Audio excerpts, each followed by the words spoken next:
Hi, good morning everyone. This is Sister Teresa from Word for the Word, Cavite City, giving you a short devotion that comes from God.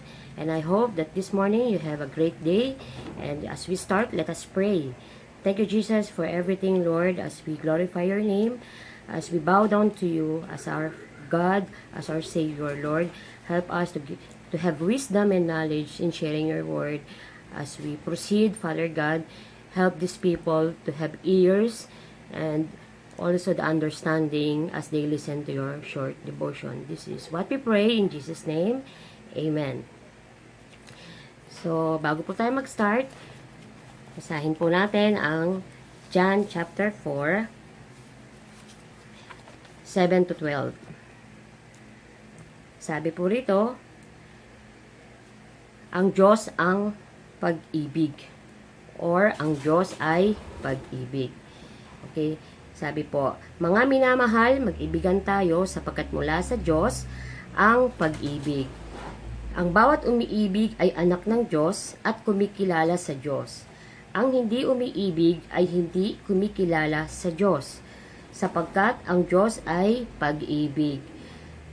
Verse 9, inihayag ng Diyos ang kanyang pag-ibig sa atin nang isugo niya sa mundo ang kanyang kaisa-isang anak, upang magkaroon tayo ng buhay sa pamamagitan niya. Verse 10, ito ang pag-ibig. Hindi sa iniibig natin ang Diyos, kundi tayo ang inibig niya at isinugo niya ang kanyang anak upang maging handog para mapatawad ang ating mga kasalanan. 11, mga minamahal, kung ganoon, kadakila ang pag-ibig ng Diyos sa atin, dapat din tayong magmahalan. 12, kailan may wala pang taong nakakakita sa Diyos. Ngunit kung tayo'y nagmamahalan, nasa atin ang pag-ibig at nagiging ganap sa atin ang kanyang pag-ibig. So, sabi po, ang Diyos ay pag-ibig, or love is God. And, kung babalik rin naman natin, God is love. So, as we proceed, sabi nga po, yung love is the greatest energy in this world. So, sabi po, 'di ba? May 2 points lang po akong i-share. Sabi po rito, bakit ba mahalaga ang pag-ibig? So, sabi, kanina, ang Diyos ay pag-ibig. And, sabi rito, why is it love is important? You know why? Sabi po sa number 1 point, sapagkat ang pag-ibig ay simbolo na kumikilala tayo sa Diyos. Amen. So, bakit po ito nagiging simbolo na tayo ay may pagkilala sa Diyos kung ikaw ay umiibig? Because, sabi nga, God is love. So, if a people never experience how to love or don't want to experience how to love other people, sabi nga, hindi daw tayo nakakakilala sa Diyos sapagkat ang taong umiibig ay may pagkilala sa Diyos. Amen. So, yun po yung number 1 point. Sapagkat ang pag-ibig ay simbolo na kumikilala ka o tayo sa Diyos. So, number 1 point po, bakit ko po nasabing simbolo ito? So, hindi daw po kasi tayo namumuhay na sa ating sarili. At tayo, nung tayo ay nakakilala sa Diyos, nagkaroon po tayo ng tinatawag na great love for others. Amen. Sabi nga po, a servant know how to love his people. Amen. So, sabi rito, mag-ibigan tayo sapagkat mula sa Diyos ang pag-ibig. May tao po bang hindi umiibig? Maybe meron po. Pag puno ka ng puot, magalit, hindi mo na makuhang umibig. Which is dapat po nating iwasan ito. Kasi hindi nakalulugod sa Panginoon na tayo ay nabubuhay sa pamamagitan ng pagkapuot. Kasi po, sabi nga, kaya ito tinawag na simbolo na tayo ay kumikilala sa Diyos sapagkat ang pag-ibig po ang siyang ginamit ng Diyos upang isugo niya ang kanyang anak na si Jesus. Amen. Our God the Father sent His only begotten Son for us because He loved us. Di ba nga po? So, yun po yung isang reason ng Panginoong Diyos Ama bakit po tayo naligtas. Kasi God the Father know what is love is. So, it can save mankind. Sabi nga, di ba, kung may simbolo tayo ng pag-ibig, kung tayo ay, sabi nga, nai-experience po natin na umiibig tayo, nakakapagpabago po ito ng buhay. Because love cover multitude of sins. Because God is love. So, hindi po, dapat ang tao mabuhay sa pamamagitan ng pagkapuot. Amen. Sabi po sa John chapter 3, sabi po rito sa 14, 1 John chapter 3 verse 14, nalalaman nating lumipat na tayo sa buhay mula sa kamatayan, sapagkat iniibig natin ang mga kapatid. Ang hindi umiibig ay nananatili sa kamatayan.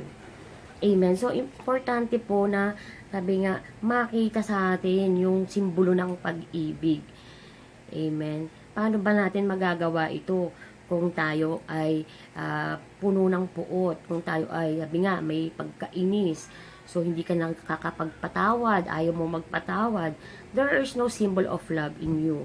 Because, sabi nga, love is the greatest energy in this world.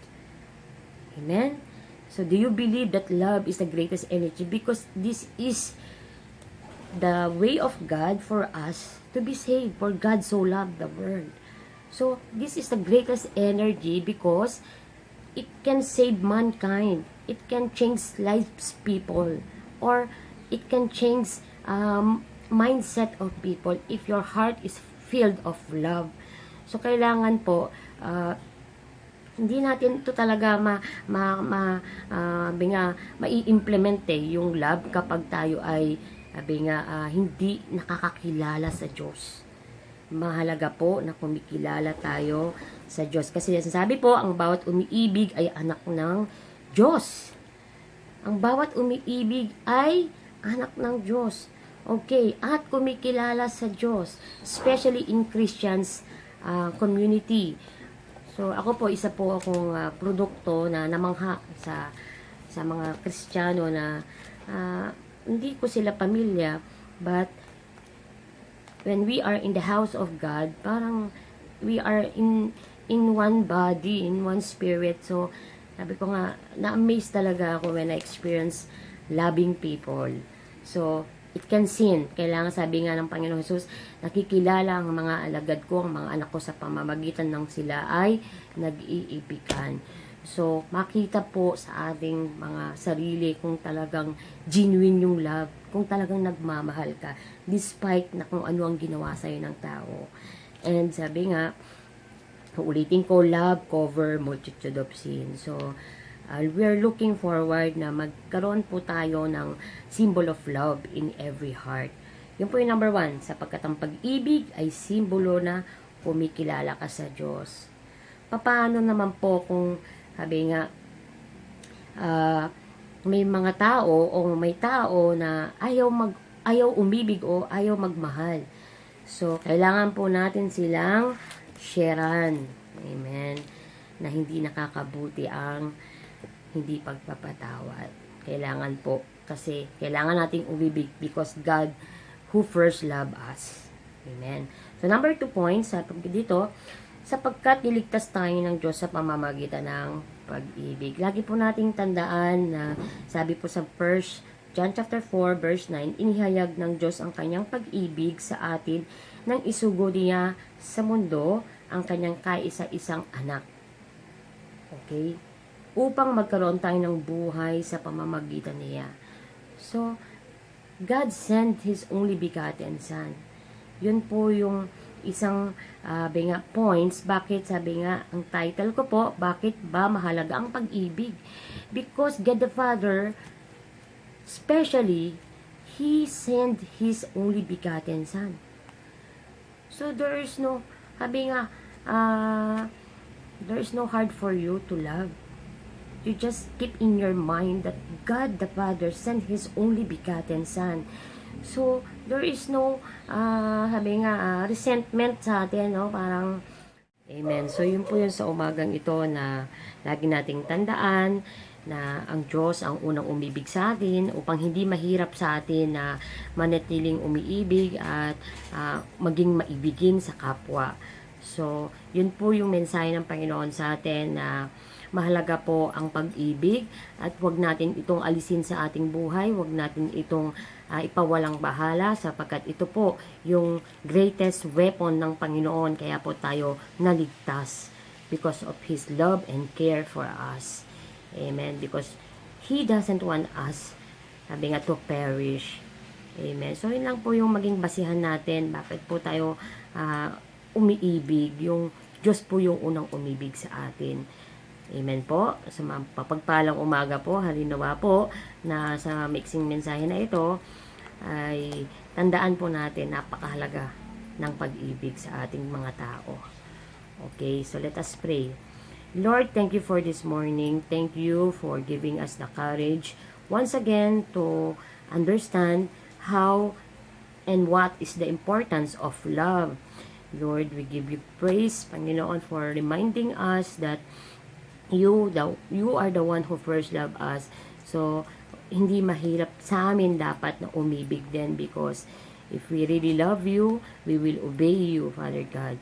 Ama, please give us a big heart to spread the love, Father God, to other people, especially to you first. And we pray, Father God, that as we go on living in this world, we are remain in your love. Thank you, Lord, and protect each and every one. We pray that this pandemic problem in our world will be fade by your power, by your mercy, by your forgiveness, Father God. So we believe, Father God, that you are a God who never fails in loving us, Panginoon. Lord, help each and everyone to have mercy, caring, forgiving heart to their families, to their friends, and especially, Panginoon, sa iyo. Salamat po. Ingatan niyo po kami. I speak blessing for each and everyone's life. I speak divine protection. I speak divine provision and intervention. Your divine covering for every family. Panginoon, Lord, open the ears of your people that they will understand what is your will to us. Thank you, Father God. Let your glory fall, and to God be the glory. In Jesus' name we pray. Amen. Magandang umaga po.